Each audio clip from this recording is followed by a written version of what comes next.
K-pop in 2025 has been pretty good, I think. Since becoming a K-pop fan, this is the year that I felt the most detached from the genre. Not because I've sporadically stopped liking the music, but because I've been so busy in my personal life. I just haven't had the time to check out as many comebacks as I typically do. So, over the past couple of weeks, I have listened to a bunch of new releases in 2025 and wanted to talk about them thus far, since we are about a third of the way through 2025 as of me recording this.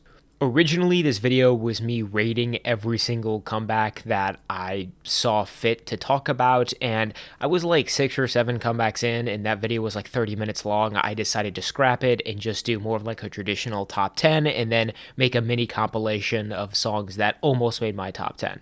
All of the music featured in this video is what I have listened to from K-pop this year. If you think something should be in this video that isn't, it's probably because I haven't listened to it, or I don't like it.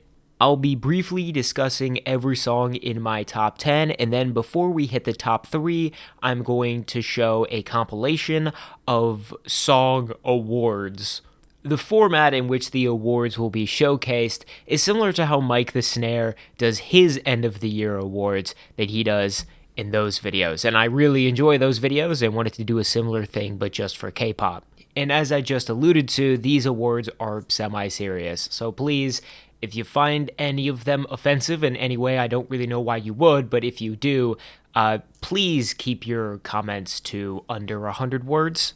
Every song featured in this video, I like at least a little bit. Most of them I like a lot. There are some that I don't like as much, but all of the music featured is stuff I've been listening to quite frequently in 2025 thus far. The previous iteration of this video before I scrapped it was a lot more negative. I found myself giving out 5 and 6 out of 10s. I had like 8 entries in a row that were like a 5 out of 10, and that just sounded really sad and boring, so I decided to lean into the music that I liked this year, embrace the positive instead of the negative. I'm trying to cut down on the unnecessary yapping in my videos, so that is enough from me. Let's get into my 10 favorite songs from 2025 thus far.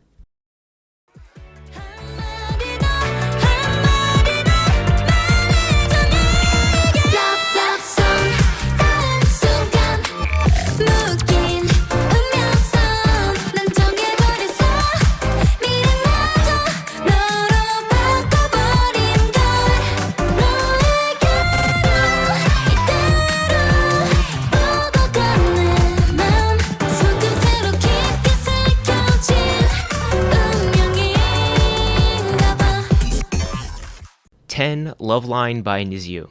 I apologize if I fumble any names in this video. There's a few groups that I'll mention that I'm relatively new to. Is it Niziu or Niziu? I'm just going to say Niziu for now, that could be wrong. I am not familiar with the group or the members. They've been on the periphery of my radar. I listened to their first Korean single, this is their second. Niziu is a Japanese girl group formed by JYPE. I remember this group receiving a solid amount of pre-debut hype, and then after they debuted, I didn't really hear anything about them afterwards. Love Line is like if you combine a 90s anime intro and G-Friend's discography together. It's very video gamey, it has sparkling synths, a sprinkle of Sailor Moon. Kinda sounds like something I would hear in 2020 or 2021 K-pop. Kinda sounds like what I thought Kepler was gonna go for music direction-wise. It has good pacing, there is a non-empty chorus here, thank God. I do think the vocals during the chorus could have been mixed a little better, but I do like how the instrumentation and the vocals kind of bounce off one another in a very cohesive way. I hate it when K-pop music doesn't do that well. I view vocals and production in a song like a dance, and both individuals have to be on the same page. You don't want to be stepping on the other person's foot. I think this song does a really great job of avoiding that. Love Line isn't blowing my socks off, but it is baseline a good song. I could see myself maybe pushing it slightly out of the top 10 as music comes out later this year, but it's just one of the better releases this year that I find myself going back to and listening to. I did look at the members of this group. I didn't know who any of them were, just for context, and my bias is Mako. She is so adorable. Also, happy late birthday to her. Her birthday was just the other day as of me recording this. Take it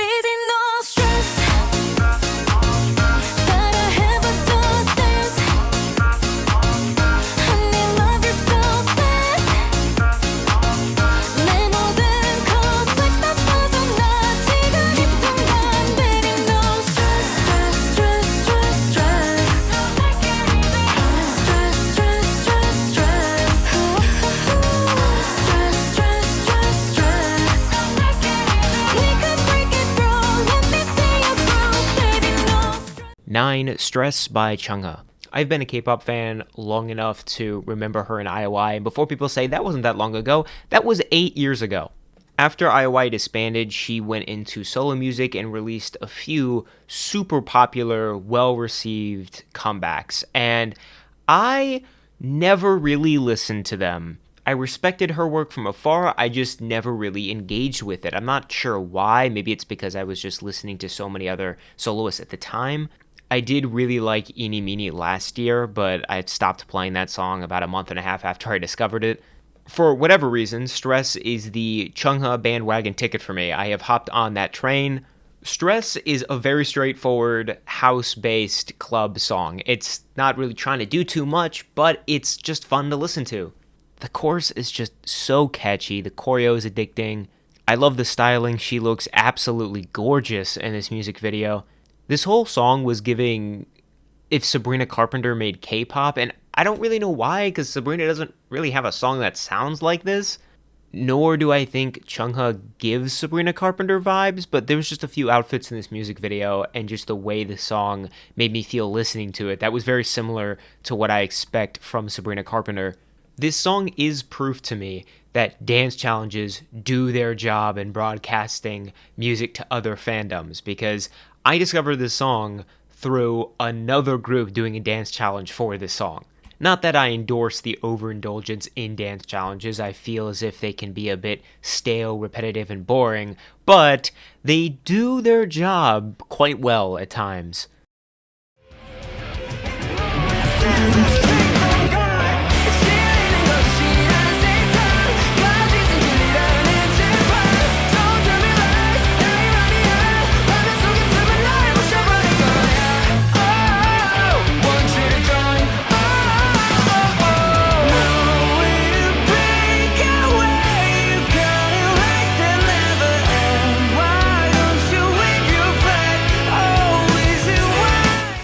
8. Beautiful Life by Extraordinary Heroes. My surprise album of 2025 has been Beautiful Mind by Extraordinary Heroes. I don't think there is a single skip on this entire album. I had a few mutuals tell me that this was their best work and that I should listen to it, so I did, and I completely agree. This is definitely their best album from what I've heard. The lead track, Beautiful Life, is nearly 4.5 minutes long, and it keeps you engaged for every second.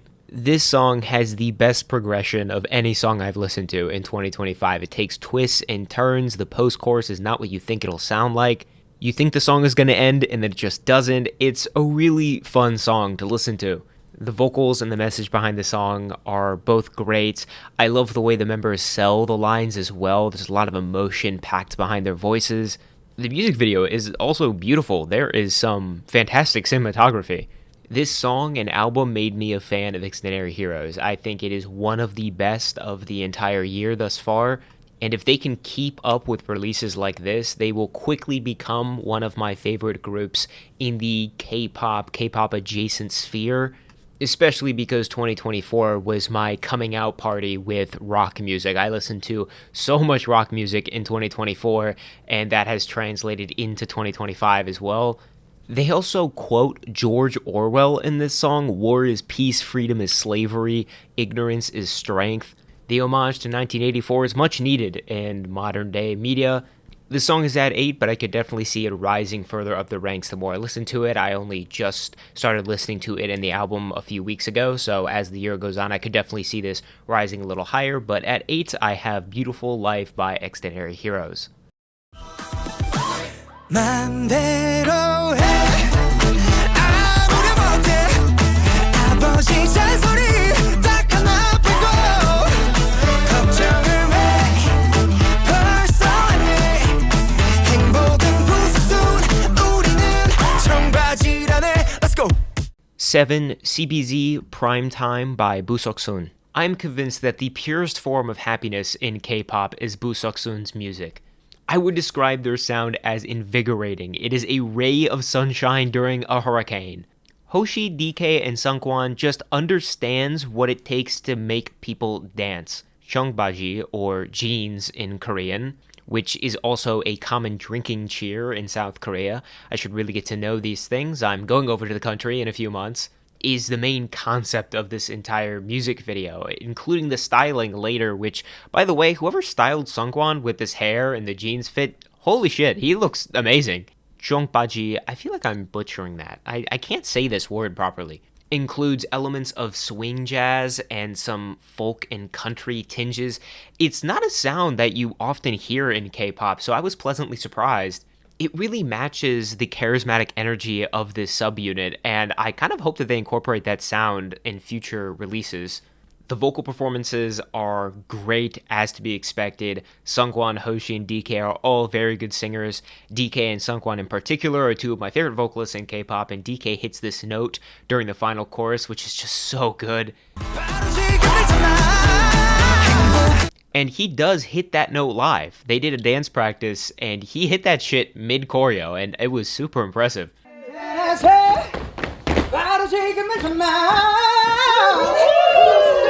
The song just has such a positive, soulful vibe accompanying it, and I love it. It's just a ray of hope in an era of darkness.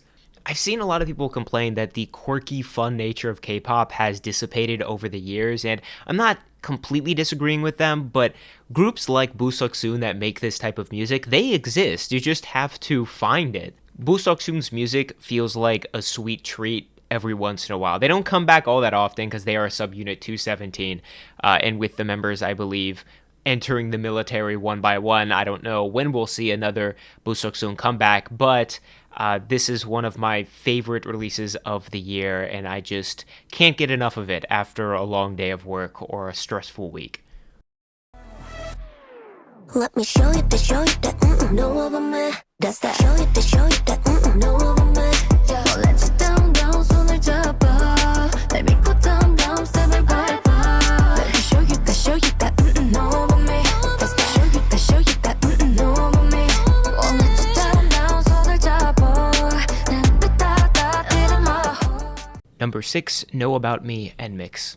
So I'm going to keep my explanations of the NMIX songs in this top 10. Hint, hint, nudge, nudge. This is not the last NMIX song in the top 10.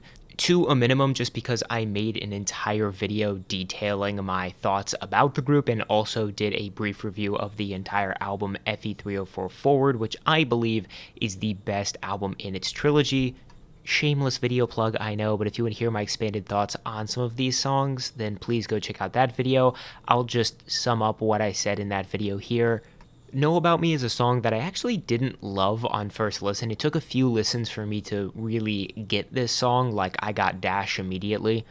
I still think Dash is a slightly better title track, but this is very good. The production is so meticulous in the way that it's very calm through most of the song, which leads to a great payoff in the dance break and final chorus. I love when a song earns its payoff, and this certainly does. My one critique is that I wish it was longer. It's under 3 minutes. It substitutes verses for a bridge/dance break. I think this song does pull it off quite well. It's not a huge gripe I have, but I do wish it was a little longer. The music video is downright gorgeous. Whoever the editor and CGI director for this is, give them a raise immediately, especially because, to my knowledge, I don't believe there's any AI in this music video. The final sequence with the submarine spaceship emerging from the water, and that's the final choreo shot as they're dancing in the sub as it like rises into the sky, genuinely one of the best shots I've ever seen in a K-pop music video. It is amazing. I would be perfectly content if this was the final release in the FE304 trilogy. This is a perfect send-off. This track headlines my favorite album of the year thus far in FE304 Forward. I'm glad that NMIX are finally getting the praise they rightfully deserve, because this project is a masterpiece and they deserve all of the flowers for it.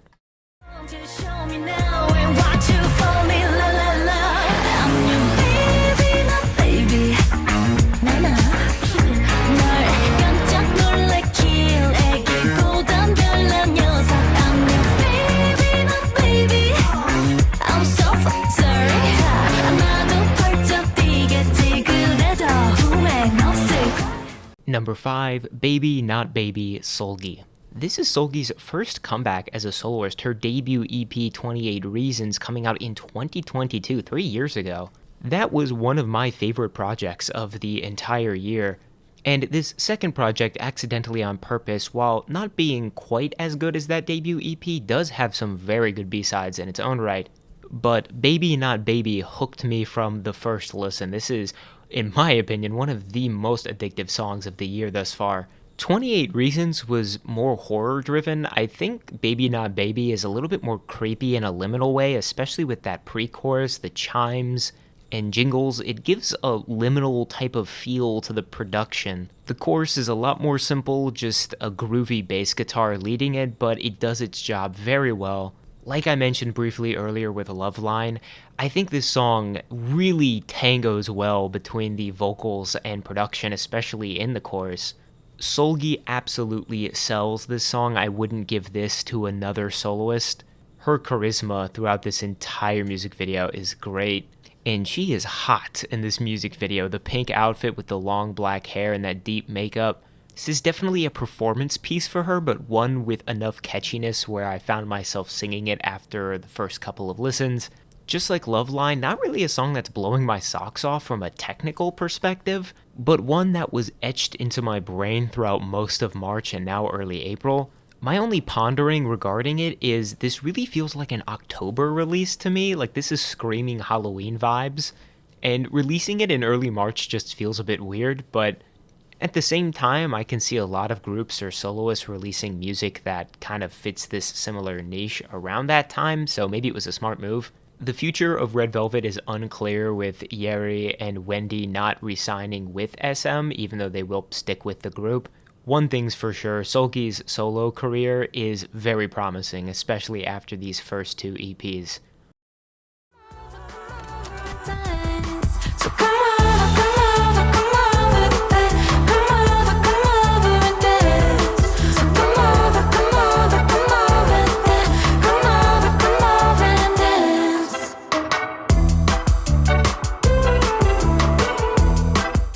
4. Come Over by LE SSERAFIM. This retro jazz pop fusion was written and produced by Jay Lloyd and Lydia Kiddo, both members of the British band Jungle. And yeah, this sounds like a Jungle song, but if LE SSERAFIM was singing and performing it.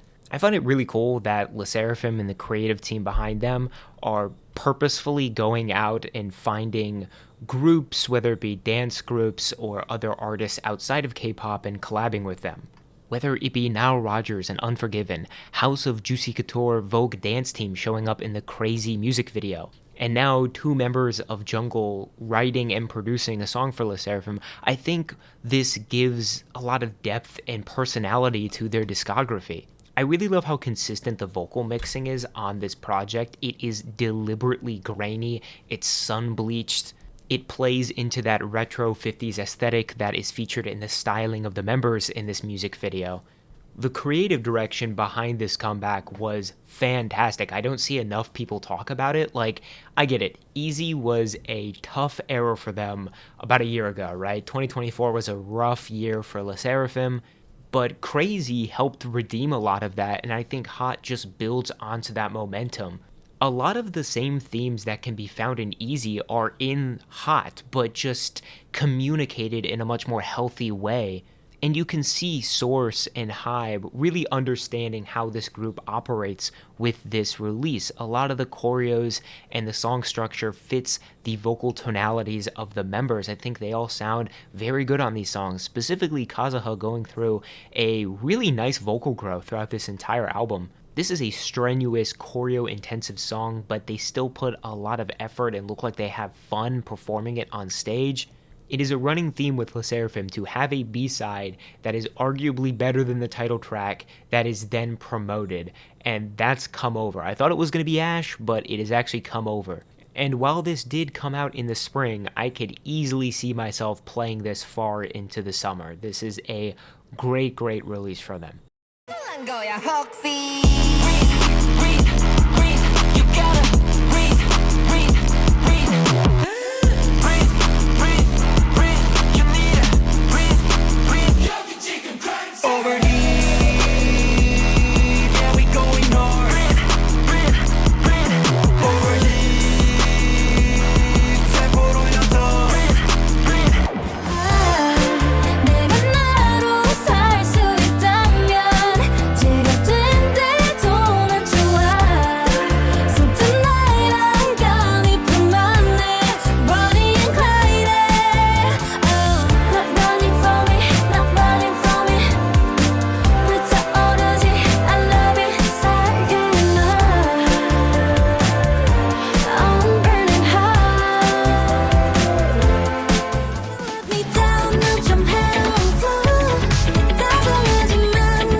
Adult Swim. Turn it up. Adult Swim. Dive in. Adult Swim.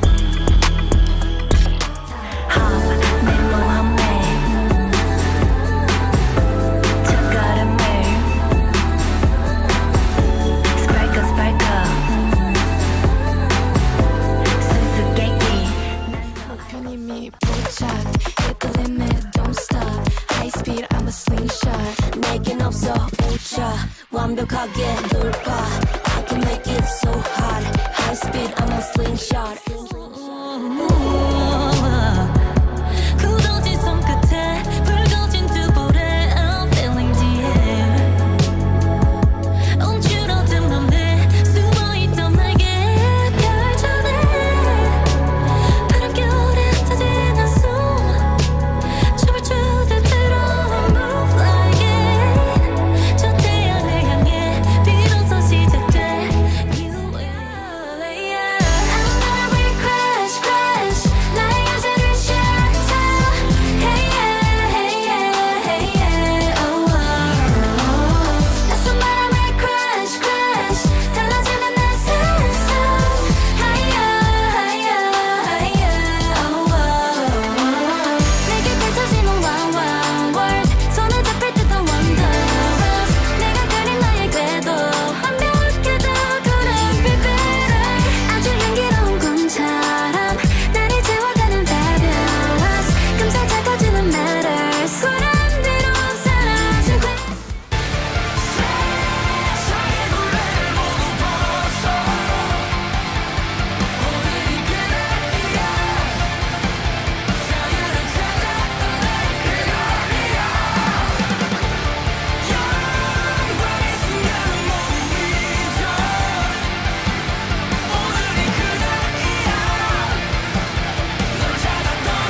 that you know can go. And back to the bam.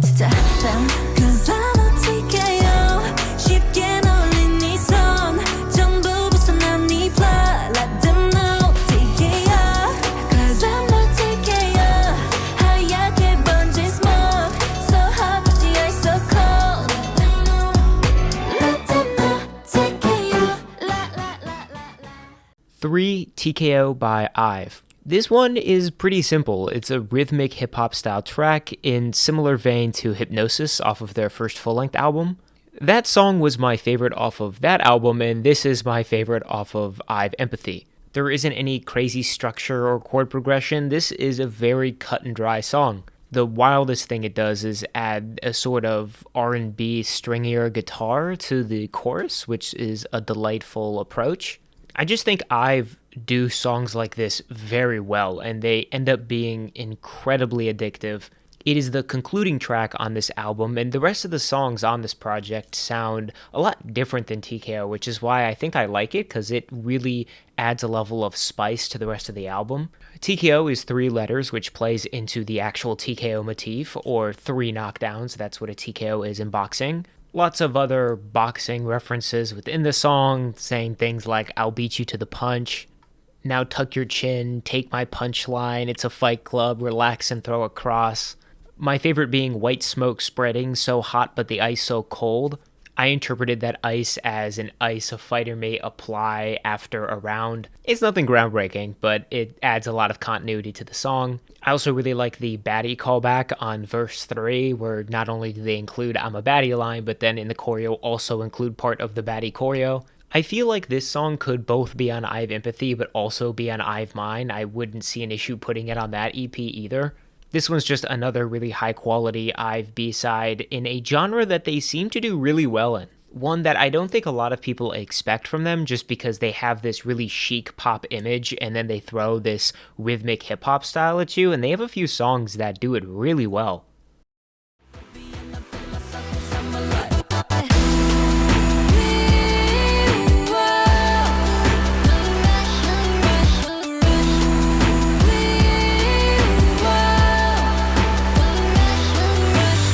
To Papillon by NMIX.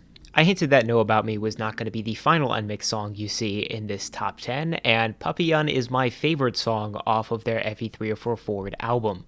I've seen people say that the production of this is messy, that it's too over the place, and yeah, I think this is scatterbrained if it were a song, but in the best way possible. Like, this feels like an experience more than it feels like a song, and that's my favorite kind of music. This is a lot closer to actual experimentation with a sound than I've seen a lot of other K-pop groups do. Papillon as a song feels like shooting up into outer space, coincidentally on a rocket. Oh my god, it's like the music video. And next to Hot by Le Sserafim, I feel as if this album and all of its music has such a cohesive identity to it. I think of music videos as their own universes, and I can see a song like Papillon or Ocean taking place in the universe of Know About Me. The vocal moments on here are fantastic. The mixing and production is amazing. This has probably my favorite build-up and drop of any K-pop song this year thus far. I wish it was a leg longer so it could experiment even more with its sound, but I do like what we got. I said this in the NMIX video that I mentioned earlier, but this is one of my favorite first-time listening experiences that I've had in K-pop over the last couple of years. I mean, I felt like I was gaining a sixth sense listening to this. This entire album is incredible. It is NMIX's magnum opus thus far, but I feel as if this is the shining jewel hidden in the album. Maybe some people haven't listened to it, but it is one of the best K-pop songs of the year, and I considered it to be my favorite K-pop song of the year, but there's this other song.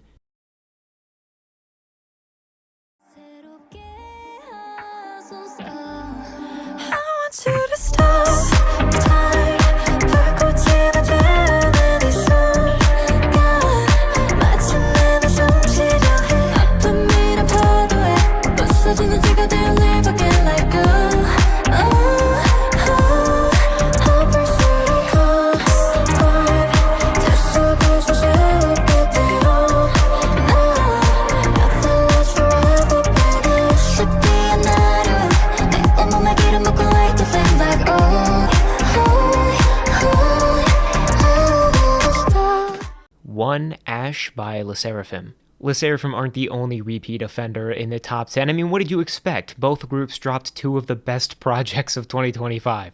I got done finishing the Hot EP, I hopped online, and I saw people call it mid, call it underwhelming, saying that it wasn't that great.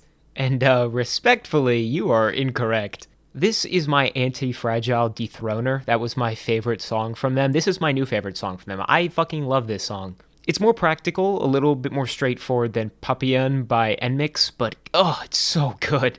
You know that sunset shot in Hot, which I think is mostly done in post-production? That shot is what this song sounds like to me. It is such a fantastic encapsulation of the entire project in an amazing finale.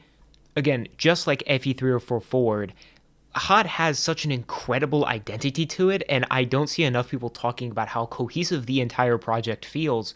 It might just be my favorite overall project from them outside of their debut EP, which is still amazing to this day.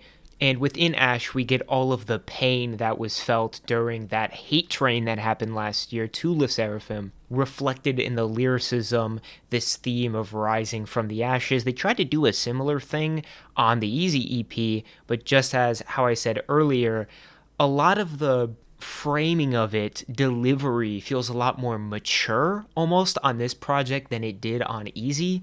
I don't pay attention to lyricism too much in K-pop just because a lot of the time it's purposefully goofy or sometimes it just doesn't make any sense. But this song, truly, you can feel the weight of the words because the group has literally gone through what they are describing. It's not like these other groups where they sing about things, but they can't really relate to those things. Some of the lyricism is pretty dark. It got banned for being promoted for a reason. I bet they were ready to promote this song, and then it got banned from live broadcast, so they ended up promoting Come Over, which I believe they planned on doing anyway. I really wish this would get a music video, though. I do think this should have been the true finale of the album. I really do love So Cynical. I just feel like this deserves to be the last song.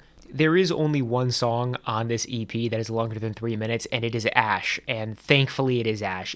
Out of all these songs, I choose this song as being the one over 3 minutes. The main difference that stuck out to me initially between this and the other tracks on this EP is that they remove the grainy texture from their voices that you find on Hot and on Come Over, and instead their vocals are a lot more clear and have this kind of echo to them. There's this very soft, ethereal delivery. I love Kazuha on this song, man. Like, I talked about her earlier in her vocal development. This is the song that really shows it off the most. Like, please let her sing like this more. She's paired with Eunchae and Sakura in one of the verse sections, and she gets like one line, but her voice sounds so seductive. I don't blame Source or Hybe or even Kazuha herself for not really being able to find out what works for her really until this project, but I'm glad they did. I mean, remember, she trained for 3 months before they debuted? A lot of the times LE SSERAFIM will do a lot of vocal layering in their songs to mask the fact that they're not really the best singers, and I see a lot of people point that out. I think this song is very deliberate. It really captures this sort of phantom-like hazy quality to the entire track. A lot of the theming behind Hot and this song is rising from the ashes almost like a phoenix, and a phoenix is a mythical creature, and that's what LE SSERAFIM feels like on this track, like this fabled folkloric entity. They all just sound really great, and this bridge is headlined by this western sunset guitar riff. It's such a great setup into the revival of a final chorus. I've spoken a few times in this top 10 about how I love when vocals and production dance together, and I just love how this song will drop in the middle of a set of lyrics. It adds this explosive energy to the song without having to rely on a generic drop to do so. I've also realized I haven't made a obscure reference in this video yet. Do you guys know in Dragon Ball GT, the Black Star Dragon Ball arc, when all the Dragon Balls get corrupted and there's these dragons that come out of them, Goku has to defeat them to get the Dragon Balls back and return them back to normal? Do you guys remember Nova Shinran? It's the fire-themed dragon, and him and Goku have this little fight when he's in this sort of just pure red form, and his whole theme is fire and heat. He eventually breaks his shell, and kind of transforms into this golden form, and it's like really opulent. I also found a really good Reddit thread on a theory why Nova Shinran was not pure evil like the other Shadow Dragons, and I feel like it kind of lines up with the story of Ash in the way that out of a very negative situation, for Nova Shinran's case, the wish that created him was King Piccolo's wish for youth, a very selfish wish, and Le Seraphim's Easy Saga, how they experienced so much hate. Something noble rose from the ashes, and in Nova Shinran's case, it was a dragon that fights with honor and respect, the opposite of the wish that was made to create him. For Le Seraphim, it's rising from the ashes of this hate train to be a more respected group through their vocal and performance growth, embodying what makes Le Seraphim, which is not what Easy was. Easy, I mean, the tagline for the song was, "I make it look easy," which feels like kind of an egotistical thing to say. 4 months into 2025, Ash is my favorite K-pop song, and I wouldn't be surprised if by the end of the year it is still my favorite song.